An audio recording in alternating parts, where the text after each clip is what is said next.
Bonsoir, nous sommes ici au Sénat pour un entretien avec Valérie Boyer, sénatrice Les Républicains des Bouches-du-Rhône et candidate sur la liste menée par François-Xavier Bellamy aux prochaines élections européennes. Bonsoir, Valérie Bonsoir. Boyer. Le conflit entre Israël et le Hamas occupe toute la scène internationale actuellement. Votre président des Républicains, Éric Ciotti, a déclaré le 5 mars dernier que la priorité, c'est avant le cessez-le-feu, c'était la libération des otages. Est-ce que vous êtes sur la même ligne? Ah mais totalement. Je pense que nous sommes nombreux ici chez les Républicains, en tout cas à avoir été clairs depuis le début. On ne peut pas parler de la cessation du conflit sans que les otages soient libérés. C'est un préalable. Est-ce que vous appelez, vous aussi, un cessez-le-feu permanent, comme Emmanuel Macron l'a déclaré là il y a quelques jours dans la bande de Gaza? Est-ce que cette guerre, elle peut prendre fin sans l'éradication du groupe terroriste du Hamas? D'abord, la libération des otages. C'est la première chose. Et ensuite, c'est à Israël d'assurer sa défense. Israël a le droit et le devoir d'assurer sa défense. C'est vrai que tout le monde est ému par ce qui se passe aujourd'hui en Israël et à Gaza et par le sort aussi des populations palestiniennes prises en otage par le Hamas, puisque les victimes du Hamas sont doubles. Ce sont évidemment les Israéliens qui ont été particulièrement touchés de façon absolument atroce lors du pogrom du 7 octobre, qui est le plus grand pogrom qu'on ait connu depuis la Deuxième Guerre mondiale, depuis la Shoah, et aussi les populations israéliennes qui servent de bouclier humain au Hamas. Et ça, je m'étonne que ce ne soit pas dénoncé, aussi bien dans les instances internationales que dans l'enceinte du Palais Bourbon. Vous parlez des otages. Comment vous expliquez la faible mobilisation de la France, des Français concernant les otages, surtout les otages franco-israéliens? Il en reste toujours 2 dans la bande de Gaza. Je sais qu'il en reste 2. Moi, je pense souvent à eux. Je poste souvent des messages pour eux. Ça dépend parce que moi, j'appartiens à une famille politique pour laquelle les otages israéliens et les otages français en particulier ont du prix. En tout cas, on se préoccupe d'eux. Ici, au Sénat, nous avons organisé avec Roger Karoutchi, qui est le président du groupe d'amitié France-Israël, plusieurs manifestations en faveur des otages. On a, je peux pas dire fêté, mais on a célébré, par exemple, les 1 an du petit Kirf. Ici au sein même du Sénat, avec des associations qui s'occupent d'eux et de leur famille. Nous avons adopté un otage, beaucoup de parlementaires l'ont fait. En tout cas, pour moi, les choses sont claires. Pour ma famille politique, les Républicains, les choses sont claires. Notre engagement pour les otages est total. Notre compassion, notre considération, notre soutien. Moi-même, j'étais à toutes les manifestations auxquelles j'ai pu me rendre, que ce soit à Marseille ou à Paris, en soutien bien évidemment aux otages. Ce qui se passe est absolument atroce. Et je m'étonne aussi, et j'ai interrogé plusieurs fois les pouvoirs publics, le gouvernement, sur la faible mobilisation des associations féminines et féministes pour les otages. Parce que quand on sait le sort qui est fait aux femmes en particulier, quand on sait qu'il y a probablement des gamines aujourd'hui qui sont enceintes de leur bourreau, ce n'est pas possible que les associations féministes restent coites devant cette torture, cette volonté de soumission qui est faite à ces femmes. Parce que c'est vrai que les femmes sont un traitement différent pour les femmes parce que je pense qu'effectivement les femmes israéliennes visiblement doivent pas avoir de prix pour certains, mais moi je pense que c'est une cause qui est universelle et le sort qui est fait aux femmes dans les guerres, on l'a vu par exemple en Ukraine quand les troupes russes occupaient certaines villes, le sort qui leur a été réservé est identique à celui qu'ont subi les femmes israéliennes le 7 octobre. Eh bien pour moi cette cause ne doit pas avoir de frontières. C'était la même chose pendant la guerre de Daesh avec les femmes yézidis. Enfin, c'est une arme de guerre, c'est une volonté de génocide, d'éradication, d'effacement, de compromettre bien évidemment l'avenir de ces familles et de semer la terreur. Enfin, on connaît tout ça par cœur. Ce sont des méthodes que l'armée rouge a toujours employées. Ce sont des méthodes qui sont employées dans tous les génocides. Dans le génocide arménien, c'était fait à une échelle industrielle et ça a été refait par les mêmes, aux mêmes endroits pendant la guerre dans le Sinjar pour les yézidis, pour les chrétiens qui ont été vendus, esclavagisés. Et c'est la même chose. Et ce sont les mêmes méthodes, c'est la même obsession aussi sexuelle de soumettre, de blesser, d'humilier, de faire le plus de mal possible, ça plus les enfants. Donc on voit bien la lâcheté aussi de ces prédateurs. Et je suis surprise qu'on n'ait pas des manifestations de féministes. Et j'ai été particulièrement outrée lors des manifestations faites pour les violences faites aux femmes, que les associations du 7 octobre aient dû être exfiltrées parce qu'elles ont subi les insultes, les menaces, les injures de personnes qui défendaient la cause palestinienne. Mais je vois pas le rapport. Les Palestiniens souffrent des associations terroristes du Hamas. Ce sont elles qui servent de bouclier humain. Et les femmes israéliennes ne valent pas moins que les autres. Justement, vous parliez de cette mobilisation palestinienne. On va parler de la diplomatie française aujourd'hui. Est-ce que la voix de la France, elle porte toujours au Proche-Orient ? Écoutez, elle est compliquée. Mais pas simplement au Proche-Orient, je dirais dans le monde entier, puisque il y a beaucoup de changements de pied, on va dire, aujourd'hui du président de la République. C'est pas toujours très simple. Je pense qu'il y a des fondamentaux. Israël est une démocratie, c'est notre allié. Le Hamas est une association terroriste. On ne met pas sur le même plan un État démocratique et une association terroriste. Et je pense qu'il faut user de tout le poids que nous avons encore en termes de diplomatie, puisque la France a encore une très grande représentation diplomatique, même si malheureusement cette représentation a été abîmée et je le déplore et j'essaye de la défendre au maximum ici, puisque je siège à la Commission des Affaires étrangères. Je pense que la voix de la France a été une grande voix et qu'aujourd'hui, c'est vrai que je me désole qu'elle soit moins grande.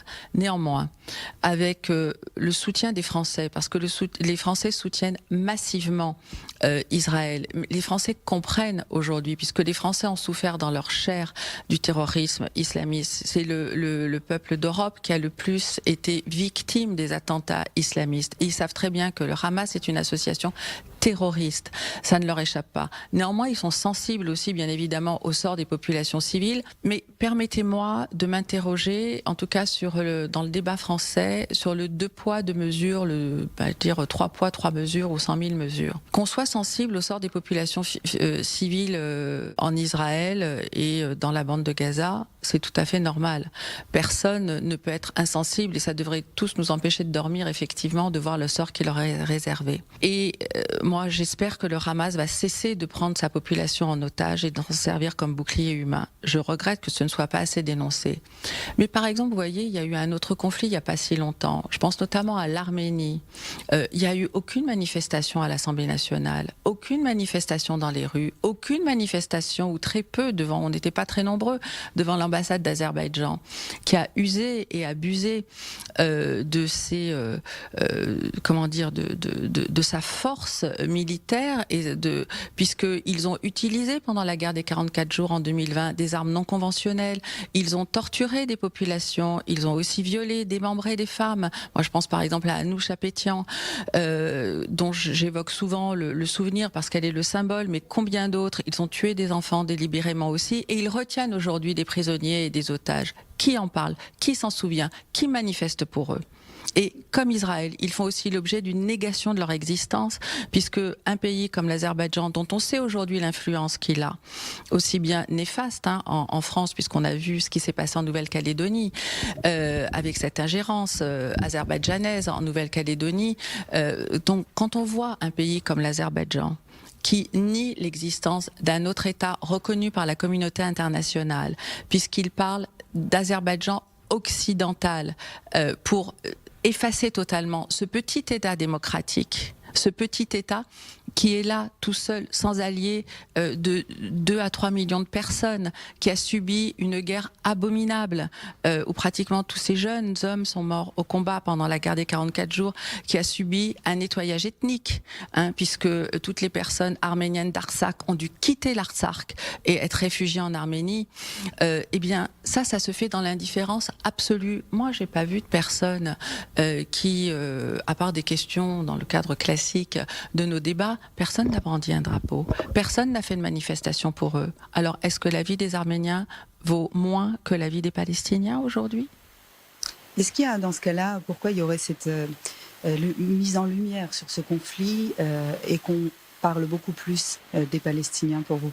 Pour quelle raison? Alors, en France, nous avons une stratégie particulière qui est menée, enfin je dis nous, mais il y a le parti de Jean-Luc Mélenchon, la France Insoumise, qui a choisi cette stratégie particulière, de la stratégie du chaos, de la stratégie de la division, qui, à l'instar de ce que disent des pays comme la Turquie, par exemple, quand on a un Erdogan qui dit que l'assimilation, l'intégration est un crime contre l'humanité, qui injurie la France, qui occupe un pays de l'Union européenne, Chypre, depuis 1974, qui revendique des territoires qui ne sont pas à lui, etc.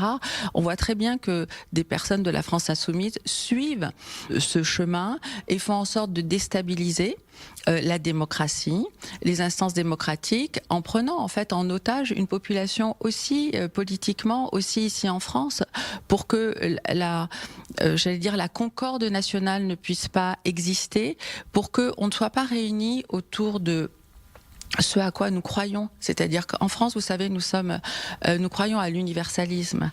Nous ne sommes pas un État communautarisé. Or, aujourd'hui, la France insoumise a une stratégie de communautarisation des Français. On va revenir sur la France insoumise dans quelques instants, mais je voudrais votre opinion sur il y a eu un voyage de Gérard Larcher, le président du Sénat, en Israël, et sur place, il a expliqué porter deux messages. Tout d'abord, un message de solidarité et de compassion avec le peuple israélien, et ensuite le soutien de cette position de la France en faveur d'une solution à deux États. Vous êtes aussi sur cette même ligne ? Oui. Tout à fait, mais je crois qu'il y a un moment pour en parler. On ne peut pas parler de cette solution aujourd'hui. Avec qui? Pour qu'il y ait deux États, il faut qu'il y ait une représentation en face. Or, aujourd'hui, on voit bien que le Hamas ou le Hezbollah, de l'autre côté, a fait main basse, main mise sur cette population. Et on ne peut pas avoir une solution à deux États quand on a des gens comme le Hamas qui sont pas pour deux États, ils sont pour l'éradication d'Israël, puisque c'est du Jourdain à la mer. Donc, on peut pas négocier avec des gens qui veulent vous tuer. C'est pas possible. Donc, aujourd'hui, pour qu'il y ait deux États, pour qu'il y ait une solution de paix, eh bien, il faut que les deux aient envie de s'entendre. Or, ce n'est pas le cas. D'ailleurs, si les Palestiniens représentés, malheureusement pris en otage par le Hamas, voulaient deux États, ils rendraient les otages. Ils n'auraient pas commis ces exactions. Alors qu'on était dans un processus de paix avec les accords d'Abraham. En fait, tout ça a été fait pour faire en sorte que le processus de paix ne puisse pas aboutir. Donc, oui, mais aujourd'hui, on ne peut pas donner une victoire politique au Hamas en disant il faut deux États dont le chef d'État serait le Hamas, c'est-à-dire un État qui veut la mort d'Israël. C'est pas possible. Valérie Boyer, vous êtes candidate pour les élections européennes et justement au niveau européen, il n'y a pas de consensus autour de cette reconnaissance de l'État de Palestine.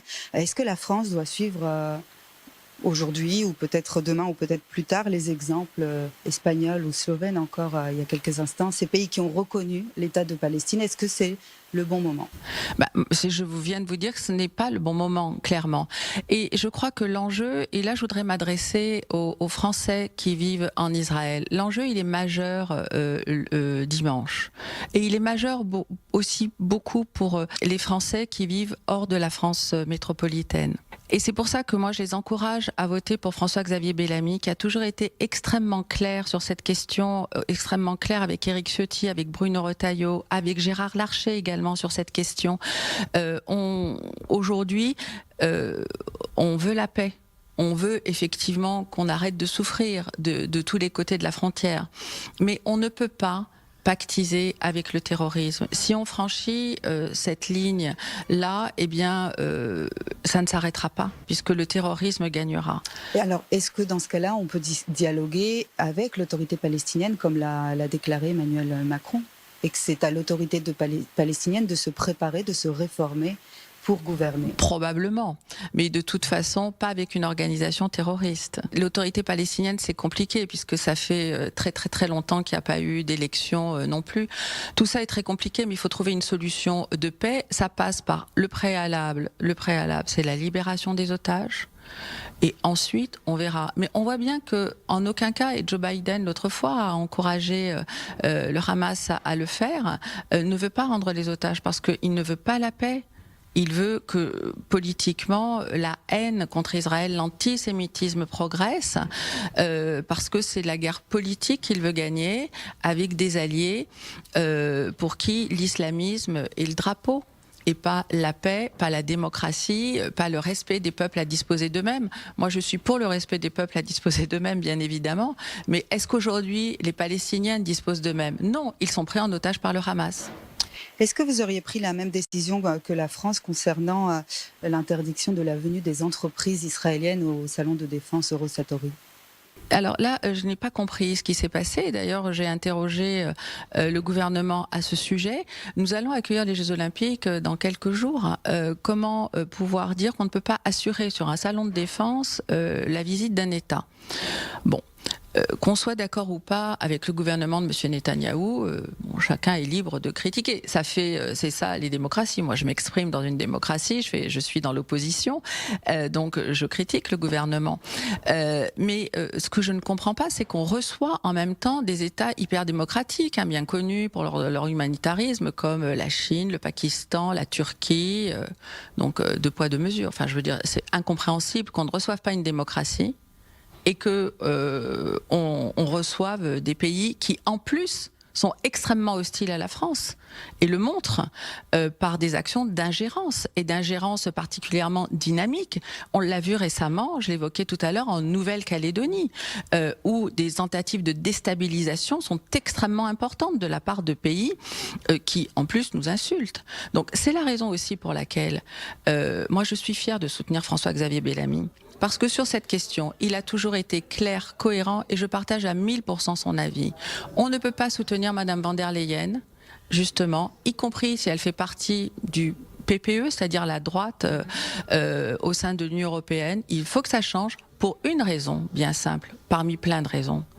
La première, c'est qu'elle a considéré que Iman Aliev était un allié sûr et fiable. On ne peut pas faire confiance à une personne qui a fait ça. Et moi, je m'étonne que le président Macron ait fait venir Madame van der Leyen à ses universités d'été et qu'elle soit en fait la marraine de la candidature de Madame Hayek, qui est majorité présidentielle. Donc ça, ce n'est pas possible. D'ailleurs, vous avez remarqué que le numéro 2 de Madame Hayek a une position très différente d'Emmanuel Macron et de Madame Hayek sur la situation en Israël. Absolument. Donc, en ce qui me concerne, en ce qui concerne la liste sur laquelle j'ai l'honneur d'être, en ce qui concerne François-Xavier Bellamy, je crois que nos positions sont claires et nettes. En refusant la venue de ces entreprises israéliennes, est-ce que vous pensez tout de même que la France se montre plutôt pro-palestinienne et a écouté les manifestations ou encore les députés de la France insoumise? Je ne peux pas dire ça. Mais je pense que aujourd'hui, ce n'est pas un bon signal qui est envoyé parce que c'est céder aux pressions, c'est céder à la peur et il n'y a pas de cohérence par rapport aux Jeux Olympiques que nous allons accueillir dans quelques jours. On peut pas dire qu'une démocratie ne peut pas être reçue ou que, alors qu'on va recevoir les Jeux Olympiques, on n'est pas capable d'assurer sa sécurité. Je trouve ça totalement incohérent. Que répondez-vous aux députés qui accusent Israël de commettre un génocide? Je pense qu'il faudrait qu'il se réfère à la notion de génocide, qui ne correspond pas à ce qui se passe. Il y a probablement, c'est la guerre, c'est une guerre qui est abominable. Moi, je voudrais bien qu'on y ait des enquêtes sur les expositions de la population palestinienne par le Hamas, puisqu'ils le disent eux-mêmes, ils s'en vantent de faire mourir en martyrs, y compris leurs femmes et leurs enfants. Je déplore vraiment ce qui se passe. Je trouve que c'est atroce de prendre des gens comme ça en otage. Et je ne comprends pas pourquoi la population palestinienne n'a pas été mise à l'abri par le Hamas dans les tunnels. Pour moi, c'est une question qui reste sans réponse. Pourquoi elle a été ainsi exposée et livrée alors que l'armée israélienne prévient lorsqu'elle va commettre des bombardements, quand elle va intervenir. Donc ça ne correspond pas à la définition de génocide. Il y a un abus de mots et il y a une sorte, c'est absolument atroce parce qu'il y a une sorte d'inversion accusatoire. Tout à l'heure j'évoquais l'Arménie et Israël. Ce sont les peuples qui ont connu les génocides les plus importants du XXe siècle.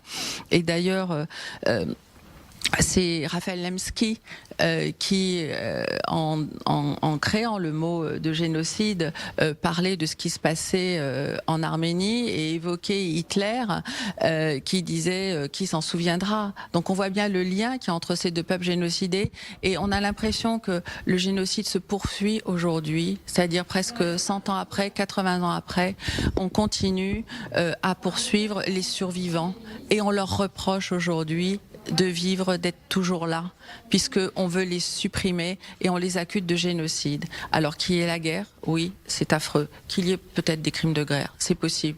Ça, l'avenir nous le dira. Mais c'est pas la même chose qu'un génocide. Un génocide, c'est ce qui s'est passé, ou un pogrom, c'est ce qui s'est passé le 7 octobre.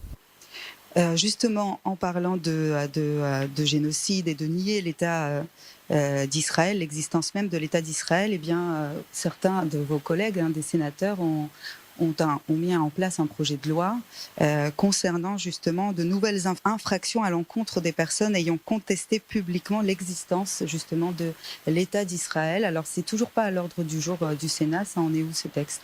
Alors, c'est une initiative de mon collègue, les Républicains, Meyer Habib, je crois, qui a été votée unanimement par les Républicains, je crois unanimement par d'autres partis, mais il a manqué quelques voix et ces quelques voix, malheureusement, ont manqué, je crois qu'il n'est pas passé à une voix et ces voix ont manqué dans le parti d'Emmanuel Macron et je le regrette. Je crois que c'est très important aujourd'hui, surtout pour des pays engagés comme nous, auprès d'Israël, auprès des peuples en souffrance, auprès de l'Arménie, parce que c'est quand même l'engagement de la France d'accueillir les réfugiés politiques, d'accueillir ceux qui demandent l'asile, le véritable asile, d'accueillir ceux qui sont persécutés dans leur pays ou qui l'ont été. Et je crois qu'aujourd'hui, quand on fait partie d'instances internationales, c'est très important, à l'heure où des frontières sont menacées, comme celle de l'Arménie ou comme celle d'Israël, comme Chypre aussi, qui est menacée dans son existence, eh bien c'est essentiel de dire que les frontières doivent être respectées. Elles sont peut-être imparfaites, elles appartiennent peut-être à une histoire qui est ancienne, mais si on ne veut pas que la planète s'embrase et que notre monde aussi s'embrase, eh bien je crois qu'il est important que ces frontières-là soient respectées. Et nier l'existence d'un peuple même, je vous dis, quand l'Azerbaïdjan parle de l'Arménie de l'Azerbaïdjan occidental pour effacer l'Arménie, ou quand on parle du fleuve à la mer, c'est compliqué, c'est même impossible de faire la paix avec des gens pareils. On va parler de la communauté juive en France qui, depuis le 7 octobre, Valérie Boyer, subit un antisémitisme grandissant. Les chiffres sont là et le prouvent, même si Jean-Luc Mélenchon parle d'antisémitisme résiduel. Oui, parce que lui, il met en place un antisémitisme structurel. En tout cas, c'est sa volonté. Justement, concernant cette communauté juive française, est-ce que la France est en train de perdre tous ces juifs qui, de plus en plus, pensent à faire l'Alia et aller vivre en Israël? J'espère que non. J'espère que non, parce que je voudrais qu'on puisse continuer à dire heureux comme un juif en France. En tout cas, moi, c'est mon souhait le plus profond. On ne peut pas imaginer la France sans ses juifs. On ne peut pas imaginer la France sans chacune de ses composantes, non pas en fonction de leurs origines ou de leur religion, mais en fonction de leur volonté d'appartenir à la France. Et c'est ça aussi qui fait la beauté de notre pays, c'est son universalisme. Et je ne vais pas revenir sur les décrets Crémieux, etc. Mais c'est extrêmement important. Et pour moi, qui suis une petite fille de personnes qui sont nées dans des départements français d'Afrique du Nord, je sais combien c'est précieux tout ça. Donc effectivement, je déplore que les actes antisémites aient été multipliés par 4 récemment. Je signale au passage que les actes antichrétiens également ont été multipliés. Mais les actes antisémites ont été multipliés par 4. Les actes antisémites sont parmi les plus importants alors que la communauté juive est très faible.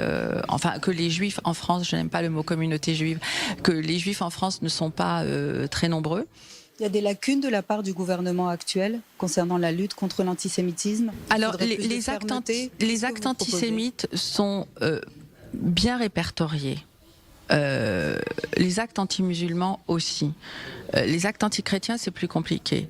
Mais ils sont documentés, répertoriés. Néanmoins, nous avons vu depuis le 7 octobre, alors que on ne pouvait pas imaginer autre chose que de la compassion et de l'adhésion après les horreurs du 7 octobre qui se prolongent depuis, puisque ça fait presque 8 mois que les survivants croupissent et sont torturés sur tous les plans dans les tunnels du Hamas ou ailleurs. On aurait pu imaginer de la compassion, ce qui était la moindre des choses, par rapport à ces horreurs absolues. Eh bien non, ça a été la flambée internationale des actes antisémites. Et donc, en Europe aussi. En Europe, en Amérique, aux États-Unis, dans le monde entier. C'est l'inverse qui aurait dû avoir lieu, comme si c'était la permission et un déchaînement absolu. Je pense que ça doit... Et que dans des universités françaises, on ait des actes antisémites, moi, j'avoue que je suis encore sous le choc. De la même façon, quand on a vu des fonctionnaires d'État, des personnes arracher les photos des otages, nier même l'existence des otages, mais c'était absolument abject. Je pense qu'il faut être sans concession vis-à-vis de ceux qui commettent ces actes-là, parce que ce n'est pas possible. Quand on refuse l'entrée dans une salle à une étudiante parce qu'elle est juive à Sciences Po, au lieu de la formation des élites, où on devrait éveiller les consciences et où on leur fait vivre les heures les plus sombres, on voit bien que notre pays est malade. Et c'est la raison pour laquelle François-Xavier Bellamy est allé devant Sciences Po pour dire stop. C'est la raison pour laquelle il a affronté justement des députés de la France insoumise qui n'ont pas beaucoup fréquenté la fac d'ailleurs, mais qui étaient quand même devant Sciences Po pour leur dire ce n'est pas possible, ce n'est pas possible, vous ne pouvez pas avoir ce racisme décomplexé. Donc ça me semble essentiel. Je trouve que de ce côté-là, on n'a pas pris de mesures assez importantes, assez radicales vis-à-vis des personnes qui ont laissé faire ou qui ont été complices de ces actes-là. Parce que ce n'est pas possible de laisser passer ce genre de choses. D'ailleurs, je rappelle que l'antisémitisme en France, c'est pas une opinion. C'est un délit. C'est un délit. Merci Valérie Boyer d'avoir répondu à nos questions. Merci à vous.